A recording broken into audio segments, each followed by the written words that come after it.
بسم اللہ الرحمن الرحیم۔ آج فلسطین کے اندر، کشمیر کے اندر اور پوری دنیا کے اندر مسلمانوں پہ جو ظلم و ستم ہو رہا ہے، اس ظلم اور ستم کے ہوتے ہوئے، دیکھتے ہوئے، سنتے ہوئے ہم مسلمان کس قدر بے حسی کا شکار ہیں، بے حسی کے ساتھ ساتھ کس قدر بے بسی کا شکار ہیں، اکثریت کے باوجود کچھ نہیں کر پا رہے۔ آج ایک ویڈیو نظر سے گزری ہے، سوچا یہ آپ کے ساتھ ضرور شیئر کروں۔ کس طرح یہودی مظاہرہ کر رہے ہیں اور عرب مسلمانوں کو کس طرح گالیاں دے رہے ہیں، سرور کونین صلی اللہ علیہ وسلم کی شان میں کس طرح تنقید کر رہے ہیں، اور یہ ہم مسلمانوں کو جھنجھوڑنے کے لیے کیا کافی نہیں ہے؟ آپ ویڈیو ضرور دیکھیں، اس کے بعد پھر بات کرتے ہیں۔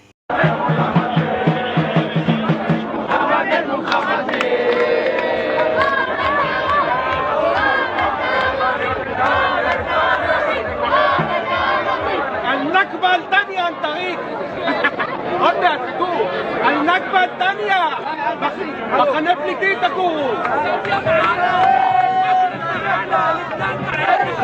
انت ودينك مسخرة وبس. عربي دوب عربي بكيفر عربي ببيت الله يهودي بين الشباب عربي ببيت الله.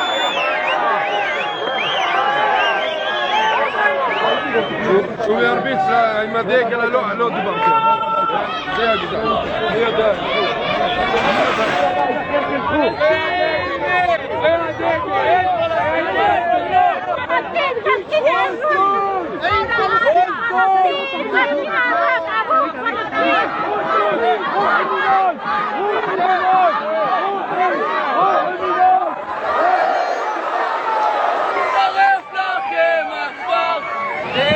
הבית שלנו, פהם עליי, בית שלנו.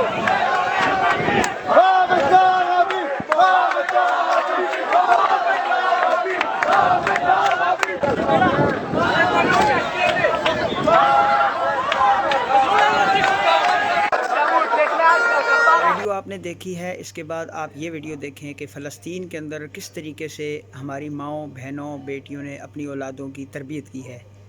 ہم کس طرح اپنی اولادوں کی تربیت کرتے ہیں، انہیں ٹک ٹاک پہ اور سارا دن موبائل دے دے کے کتنا ہم نے ان کو خراب کیا ہوا ہے، جبکہ ہمارا اصل مقصد کیا تھا، اپنی اولاد کو کس طرف لے کے جانا تھا۔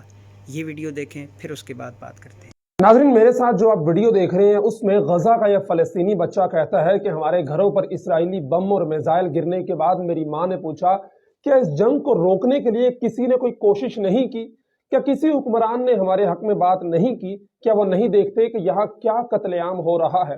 بچہ کہتا ہے کہ میں نے کہا پلیز امی جان ایسی باتیں مت کرے، ہم کسی سے کچھ نہیں چاہتے، واللہ اگر جبرائیل علیہ السلام بھی ہمارے پاس آئیں اور پوچھیں کہ آپ لوگ کیا چاہتے ہیں، ہم وہی جواب دیں گے جو سیدنا ابراہیم علیہ السلام نے دیا تھا جب وہ آگ میں ڈالے گئے تھے کہ ہم آپ سے کچھ نہیں چاہتے، ہم جو بھی چاہتے ہیں وہ صرف اور صرف اللہ تبارک و تعالیٰ سے چاہتے ہیں۔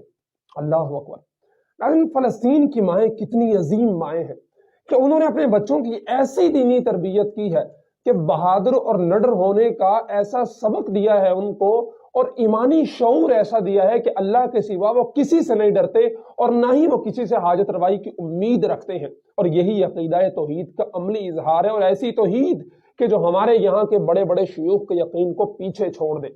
کہ آپ سوچ بھی سکتے ہیں کہ ہمارے ہاں 5-7 سال کے بچے ایسے ایمان، یقین، ایسے مضبوط اعصاب اور ایسے شعور کے حامل ہوں گے۔ ایک اور بات پہ غور کیجئے کہ آج 1400 سال بعد امت مسلمہ میں ایسے بچے موجود ہیں جن کا اللہ پر ایمان اس قدر پختہ ہے کہ وہ کفریہ طاقتوں کے مقابلے میں اللہ کی مدد اور نصرت پر اتنا یقین رکھتے ہیں۔ تو ذرا سوچئے وہ صحاب جنہوں نے رسول اللہ کے ہاتھ پر بیعت کی تھی، ان کا ایمان کیا ہوگا؟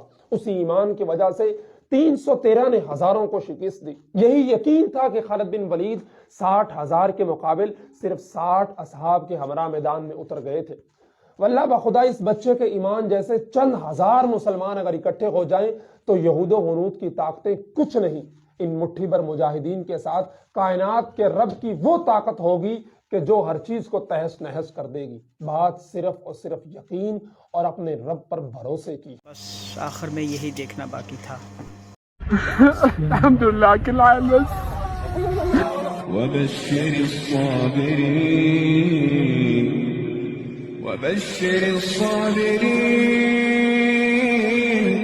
وبشر الصابرين الذين إذا أصابتهم مصيبة قالوا إنا